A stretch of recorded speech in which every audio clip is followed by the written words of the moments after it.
Do you ever check your investment app 4 times a day, only to feel a wave of anxiety every time that red number appears? Oh, absolutely. We've all been trapped in that stress cycle. Well, today we are deep diving into an active investment strategy from the book, Stop Checking the Price. The promise is pretty compelling. High returns with minimal effort. Yeah, just 4 portfolio adjustments a year. Exactly. This approach attempts to find the sweet spot between, passive index investing and the madness of active day trading. So what's the mission here? Our mission is to learn how to use a handful of powerful, simple financial metrics to consistently cull the bad apples and, over the long term, reliably beat the market. Okay, let's unpack this. The author says the first step is eliminating the pixelation problem. I love this analogy. A good one. If you zoom in too closely on any image, it just dissolves into these conflicting squares. And in the market, obsessing over every single data point, Fundamental reports, daily news, technical indicators. all of it, it leads to what the author calls information overload. And this is where it gets really interesting. That overload is really the main source of an investor's stress. It's all driven by a psychological bias called loss aversion. Right.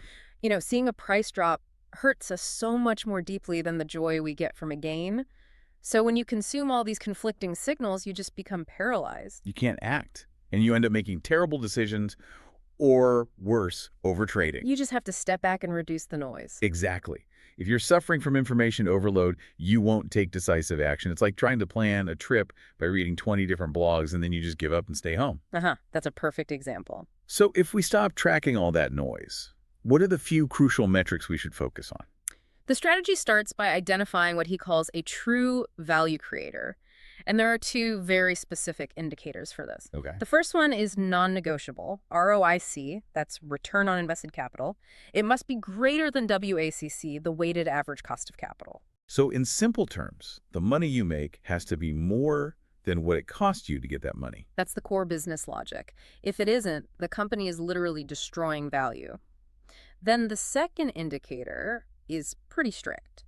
Gross margin must be greater than 40%. 40%. Wow. And that high margin usually signals that the company has a strong competitive advantage, something often referred to as a moat. A moat. It's a great term. It's this unique advantage that protects a company's profitability. Like a real moat around a castle. Exactly. Think about a major telecom company. The high regulatory costs and all the infrastructure they need, that creates a huge barrier for anyone else to enter. That's a strong moat. That protects their margins. Now, here's the real surprise for me in the book. It recommends you focus entirely on small cap stocks. Companies between $10 and $50 million in market cap. Right. So why ignore the big, safe blue chip stocks? Because the large, well-known companies are already scrutinized by thousands of analysts. That market is highly efficient. Any new information is priced in almost instantly. Okay, that makes sense. Small cap companies, on the other hand, they are sparsely followed. This creates what's called an inefficient market. And that's where the opportunity is. That's it. When these small companies show the signs of a true value creator, the rare ones with ROIC over 30% and that gross margin over 40%, the price doesn't react right away. So because the market is inefficient, a smaller investor like you has time to actually buy before the big funds rush in and drive the price up. You can get in ahead of the curve. And the back-tested data on this is, it's pretty stunning. What did it find? Applying those strict criteria to small caps yielded a massive compound annual growth rate of 30.5%. 30.5%. That's huge. And this strategy isn't just about finding winners, it's about culling the losers. So it's about what you sell to. Exactly.